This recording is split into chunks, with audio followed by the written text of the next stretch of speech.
আলহামদুলিল্লাহি ওয়াহদা ওয়াসসালাতু ওয়াসসালামু আলা মান লা নাবিয়্যা বা'দা। সম্মানিত দিনী ভাই, আমি আপনাদেরকে দেখাচ্ছি দুইটি বিষয়। একটি হচ্ছে সাদাকাতুল ফিতর আর একটি হচ্ছে লাইলাতুল কদর। আল্লাহ বলেন, ইন্না আনজালনাহু ফি লাইলাতিল কদর। আল্লাহ বলেন, নবী, আমি লাইলাতুল কদরের রাত্রিতে এই কোরআন নাযিল করেছি। সুবহানাল্লাহ। তাহলে কোরআন কোন রাত্রিতে নাযিল হয়েছে? লাইলাতুল কদরের রাত। আল্লাহ বলছেন নবীকে, নবী, ইন্না আনজালনাহু ফি লাইলাতিল কদর, আমি লাইলাতুল কদরের রাত্রিতে এই কোরআন নাযিল করেছি। বলেন সুবহানাল্লাহ। এই লাইলাতুল কদরের রাত কিন্তু আমাদের সমাজে দুঃখের বিষয়, আমাদের সমাজে এক শ্রেণীর হুজুর বলছে, জি না, কোরআনুল কারীম নাযিল হয়েছে শবে বরাতের রাত্রিতে। নাউযুবিল্লাহ, নাউযুবিল্লাহ। আল্লাহ যেন এই সমস্ত হুজুরদেরকে হেদায়েত দান করেন, বলেন আমিন। আল্লাহ বলছেন লাইলাতুল কদরের রাত্রিতে আমি কি নাযিল করেছি? কোরআন। আর হুজুর বলছে যে না, আল্লাহ শবে বরাতের রাত্রিতে কোরআন নাযিল করেছেন। এখন কোনটা মানিবেন? কোনটা মানিবেন? তো আল্লাহটা মানতে গেলে যে হুজুর যে বলছে, এই হুজুরের কি হবে? তা আল্লাহর কথার বিপরীত হচ্ছে না? আল্লাহর কথার কি অপবাদ নয়? সম্মানিত দিনী ভাই, এটা কি আল্লাহর ব্যাপারে অপবাদ নয়? আল্লাহ নবী বলেছেন, মানুষ যদি মানুষের ব্যাপারে অপবাদ দেয় তাহলে তাকে ৮০ লাঠি পিটাতে হবে। এটা দুনিয়াবী শাস্তি। আর যদি কোনো মানুষ আল্লাহ এবং রাসূলের নামে অপবাদ দেয় তাহলে ৮০-৮০-১৬০ লাঠি পিটাতে হবে। এটা দুনিয়াবী শাস্তি। ওটাকে পিটাতে হবে। তারপরে কথা আল্লাহ বলছেন, ইন্না আনজালনাহু ফি লাইলাতিল কদর, আমি কদরের রাত্রিতে এই মহিমান্বিত কোরআন নাযিল করেছি। বলেন সুবহানাল্লাহ। তাহলে হুজুরের কথা কি দেখলো? আমরা দোয়া করি আল্লাহ যেন এই সমস্ত হুজুরদেরকে হেদায়েত দান করেন। বলেন আমিন। এরপরে আল্লাহ বলছেন, তাহলে এই রাত্রে কোরআনুল কারীম নাযিল হয়েছে, তা আমাদেরকে বেশি বেশি কোরআন তেলাওয়াত করতে হবে। আমরা কি কোরআন তেলাওয়াত করি? বাড়িতে তো কোরআন তেলাওয়াত হয় না, মসজিদেও হয় না। কোরআনের সাথে আমাদের কোনো সম্পর্কই নেই। কোরআন পড়া একবারে আমাদের বন্ধ হয়ে গেছে। এমন একটি গ্রন্থ, এমন একটি কিতাব আল্লাহ আমাদেরকে দিয়েছেন, পৃথিবীতে যত কিতাব আছে, আপনি যদি ওই কিতাবকে জিজ্ঞাসা করেন যে কিতাব তুমি পৃথিবীতে কেন এসেছো, সে কিন্তু উত্তর দিতে পারবে না। এমন একটি গ্রন্থ আল কোরআনুল কারীম, কোরআনুল হাকিম, কোরআনুল মাজিদ, কোরআনুল ফুরকান, এমন একটি গ্রন্থ। এই গ্রন্থ থেকে যদি কোনো মানুষ জিজ্ঞাসা করে কোরআন তুমি কেন এসেছো, তাহলে কোরআন জবাব দিতে পারে। পারে কি পারে না? তাহলে আমরা এই কোরআন পড়তে পারি না। এই কোরআনটি আমরা পড়তে পারি। তাই যারা কোরআন পড়তে পারেন না, আমি আপনাদেরকে সহজ করে বুঝিয়েছি। যদি বুঝতে পারেন তাহলে ইনশাআল্লাহ সফলতা নেমে আসবে। আমি বলেছি, যারা কোরআনুল কারীম পড়তে পারেন না তারা অবশ্যই সূরাতুল ইখলাস কখনো ছেড়ে দিবেন না। আবু হুরায়রা রাদিয়াল্লাহু তাআলা আনহু বলেন, রাসূল সাল্লাল্লাহু আলাইহি ওয়াসাল্লাম বলেছেন, যে ব্যক্তি সূরাতুল ইখলাস ৩ বার পাঠ করবে, কয়বার? ৩ বার পাঠ করবে, তাহলে পুরো কোরআন খতম করলে যত নেকি হবে, ৩ বার ইখলাস করলে তত নেকি হবে। এই কথা মুহাম্মদ সাল্লাল্লাহু আলাইহি ওয়াসাল্লাম বলেন। এটা একটা হাদিস। ২, আল্লাহর নবী বলছেন যে ব্যক্তি এসে জিজ্ঞাসা করলেন যে আপনার অমুক সাহাবীজি ও যতবারে সালাত আদায় করে ও ততবারে সূরাতুল ইখলাস পড়ে। তখন আল্লাহর নবী লোকটিকে বললেন, তুমি কেন এরকম করো? তখন লোকটি বলছেন, আল্লাহর নবী, আমি সূরাটিকে ভালোবাসি। আল্লাহর নবী বলছেন, তোমার ভালোবাসা তোমাকে জান্নাত নিয়ে যাবো। তাহলে বোঝা যাচ্ছে সূরাটিকে ভালোবাসলে মানুষ কোথায় যাবে? তা আপনারা কোথায় যেতে চান? তো জান্নাতে গেলে সূরাটিকে পড়তে হবে না। তো সূরাটির ভিতরে কি আছে? আল্লাহ বলছেন, নবী আপনি বলুন, কুল হুয়াল্লাহু আহাদ, আল্লাহ এক এবং একক। এইটা মনে রাখতে হবে, আল্লাহর কোনো শরীক নেই, আল্লাহ এক এবং একক। আল্লাহুস সামাদ, আল্লাহ কারো মুখাপেক্ষী নন, আল্লাহ কারো আশায় থাকে না। লাম ইয়ালিদ, আল্লাহ কাউকে জন্ম দেননি। ওয়ালাম ইউলাদ, আল্লাহ কারো কাছ থেকে জন্ম নেননি। ওয়ালাম ইয়াকুল লাহু কুফুওয়ান আহাদ, আর আল্লাহর সমতুল্য কেউ নেই। আল্লাহর সমতুল্য কেউ আছে? কেউ। এই আয়াতটিকে ভালোবাসলে আল্লাহর নবী বলতেন, তোমার ভালোবাসা তোমাকে জান্নাত নিয়ে যাবে। সুবহানাল্লাহ। সম্মানিত দিনী ভাই, আমি যেটা বোঝাতে চাচ্ছি সেটা হচ্ছে, বিশেষ করে কোরআন তেলাওয়াত করবেন।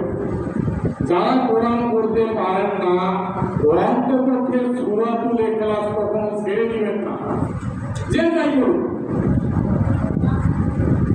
আবু হুরায়রা রাদিয়াল্লাহু তাআলা আনহু বলেন, রাসূল সাল্লাল্লাহু আলাইহি ওয়াসাল্লাম বলেছেন, যে ব্যক্তি সূরাতুল ইখলাস 10 বার পাঠ করবে, কয়বার? 10 বার। 10 বার কি পাঠ করতে পারবেন না? আল্লাহর নবী বলছেন, যে ব্যক্তি সূরাতুল ইখলাস 10 বার পাঠ করবে, সেই ব্যক্তির জন্য জান্নাতে ঘর নির্মাণ করা হবে। 10 বার পাঠ করবে। একটি সূরার ব্যাপারে কতগুলো হাদিস? এক, ভালোবাসিলেই জান্নাত। 2, 3 বার তেলাওয়াত করলে, পুরা কোরআন পড়লে যত নেকি হবে, 3 বার ইখলাস করলে তত নেকি হবে। 3, সূরাটিকে ভালোবাসলেই জান্নাত। 4, সূরাটি যদি 10 বার তেলাওয়াত করে, এর বিনিময়ে জান্নাতে ঘর। সুবহানাল্লাহ। তাহলে এই সূরাটি তেলাওয়াত করা ছেড়ে দেওয়া যাবে? আল্লাহ যেন আমাদেরকে বেশি বেশি করে এই সূরাতুল ইখলাস পাঠ করার তৌফিক দান করেন। আমিন। আল্লাহ বলেন, ইন্না আনজালনাহু ফি লাইলাতিল কদর, আমি লাইলাতুল কদরের রাত্রিতে এই কোরআন নাযিল করেছি। ওয়া মা আদরাকা মা লাইলাতুল কদর, নবী আপনি কি জানেন লাইলাতুল কদরের রাত কি? আল্লাহ বলছেন, নবী আপনি কি জানেন লাইলাতুল কদরের রাত কি? লাইলাতুল কদরি খায়রুম মিন আলফি শাহর, লাইলাতুল কদরের রাত হলো 1000 মাসের চেয়ে উত্তম। একথা আল্লাহ বলছেন, 1000 মাসের চেয়ে উত্তম। তাহলে এই রাত্রে আমাদেরকে ইবাদত করতে হবে। আয়েশা রাদিয়াল্লাহু তাআলা আনহা বলেন, রাসূল সাল্লাল্লাহু আলাইহি ওয়াসাল্লাম রমাদানের শেষ দশকে যত ইবাদতের চেষ্টা করতেন।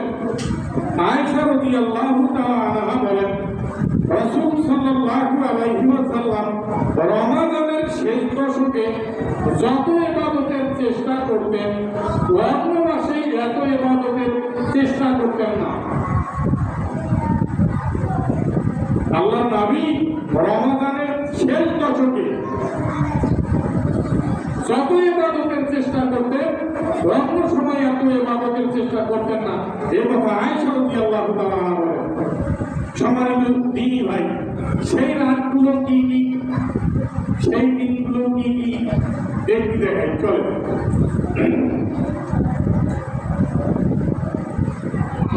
আব্দুল্লাহ ইবনে উনাইস রাদিয়াল্লাহু তাআলা আনহু বলেন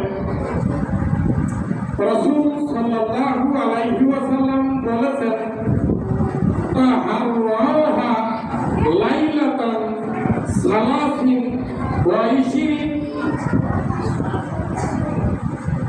আব্দুল্লাহ ইবনে উনাইস রাদিয়াল্লাহু তাআলা আনহু বলেন রাসূল সাল্লাল্লাহু আলাইহি ওয়াসাল্লাম বলেছেন তোমরা লাইলাতুল কদর অনুসন্ধান করো, তোমরা লাইলাতুল কদরে ইবাদত করো 23 রজনীতে সালাসিন ওয়া ইশরিন।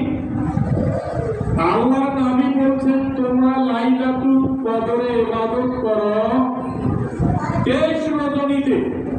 কয় রজনীতে? 23 রজনী কিভাবে বুঝবেন? 22টা সিয়াম যাওয়ার পরে দিবাগত রাত্রিতে। কথা কি বুঝতে পেরেছেন? আরো ক্লিয়ার করে বলি নাকি?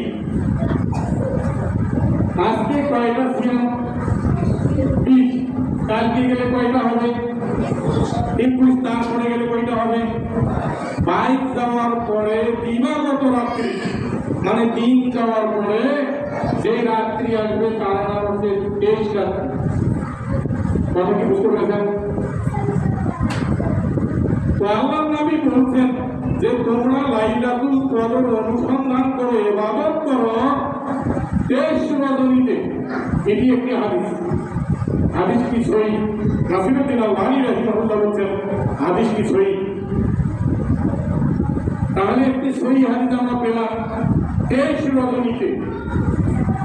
আল্লাহ যেন আমাদেরকে 23 রজনীতে ইবাদত করার তৌফিক দান করেন, আমিন।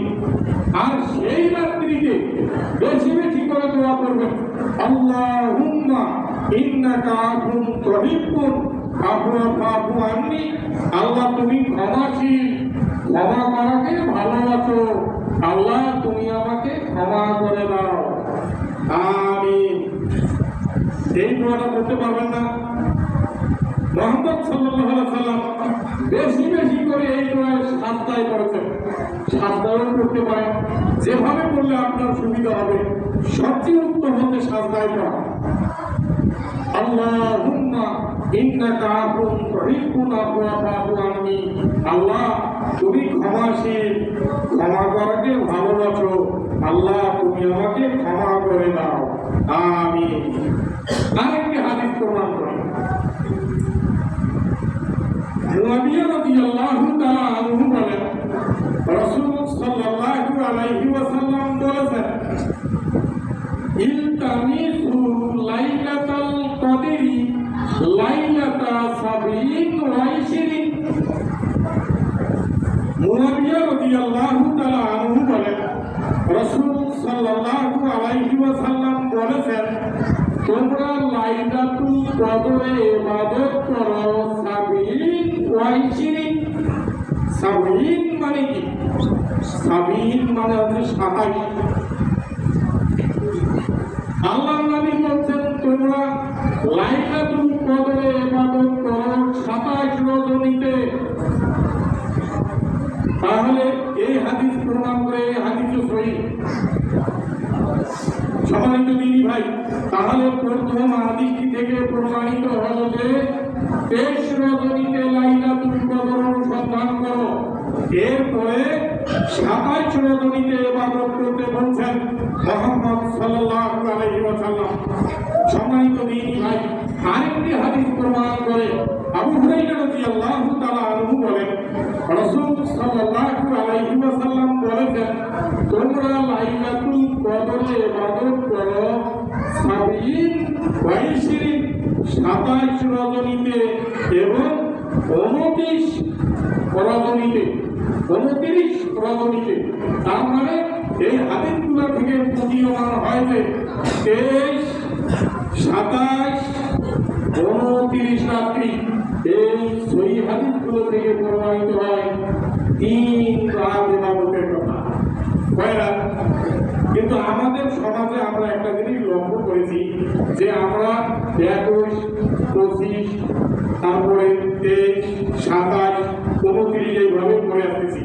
কিন্তু হাদিসগুলো পর্যালোচনা করে যেটা দেখা গেল যে 3 রাতের ব্যাপারে, ইবাদতের ব্যাপারে অনেক নিয়মদের একটা অনেকেই এই 3 রাত ইবাদত আমরা করবো বলেন ইনশাআল্লাহ। সেই রাত্রিতে আমরা দোয়া করবো বেশি বেশি করে, জিকির আজকার করবেন, আল্লাহকে ডাকবেন, বিশেষ করে সূরাতুল ইখলাস, বিশেষ করে সূরাতুল ইখলাস পাঠ করবেন। বিশেষ করে এই সূরাতুল ইখলাস কোনো ক্রমেই ছেড়ে দেওয়া যাবে না। সম্মানিত দিনী ভাই, আমি যেটা বোঝাতে চাইলাম, লাইলাতুল কদর এবং সাদাকাতুল ফিতর, আপনারা যারা এতদিন সাদাকাতুল ফিতর 15 রমাদান থেকে দিয়ে এসেছেন অথবা 10 রমাদান থেকে দিয়ে এসেছেন, এখান থেকে বেরিয়ে আসতে হবে। ঈদুল ফিতরের চাঁদ ওঠার পর সাদাকাতুল ফিতর আদায় করতে হবে ঈদের সালাতের পূর্বে। সহিহ বুখারী 1509 নম্বর হাদিস, সহিহ বুখারী 1510 নম্বর হাদিস, আপনারা খুলে দেখেন, হাদিস সহিহ। আল্লাহ যেন বিষয়টি বুঝে আমাদেরকে আমল করার তৌফিক দান করেন, আমিন। এরপরে সংক্ষিপ্তভাবে আমি আপনাদেরকে ইতিকাফ সম্পর্কে কিছু বলি।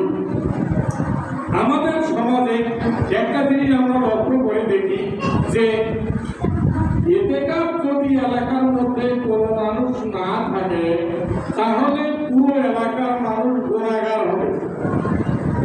এটা আমরা কিন্তু ছোটকাল থেকে শুনে এসেছি, আসলে তা নয়। আপনি যদি পাপ করেন সেই পাপ আমার উপর বর্তাবে, ধর্ম এরকম নয়।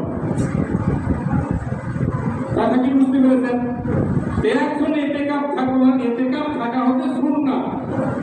কেউ যদি ইতিকাফ থাকে তাহলে সে অসংখ্য নেকি হাসিল করতে পারবে, কারণ সে সময় পাবে জিকির আজকার করার, কোরআন তেলাওয়াত করার একটা বিশেষ সময় সে পাবে।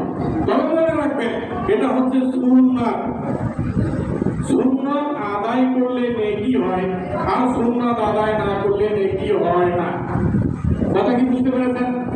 সম্মানিত দিনী ভাই, যে কেউ ইতিকাফ থাকতে পারে, থাকা ভালো, জিকির আজকার করেন, তাসবিহ তাহলিল করেন, কোরআন তেলাওয়াত করেন, বিশেষ করে নিজের জন্য দোয়া করেন, প্রতিবেশীদের জন্য দোয়া করেন, এটা একটা বড় মাধ্যম ইবাদত। আল্লাহ যেন বিষয়টি বুঝে আমল করার তৌফিক দান করেন, আমিন। সম্মানিত দিনী ভাই, আমি মানুষ, আমার ভুল ত্রুটি হতে পারে, আল্লাহ তুমি আমার ভুল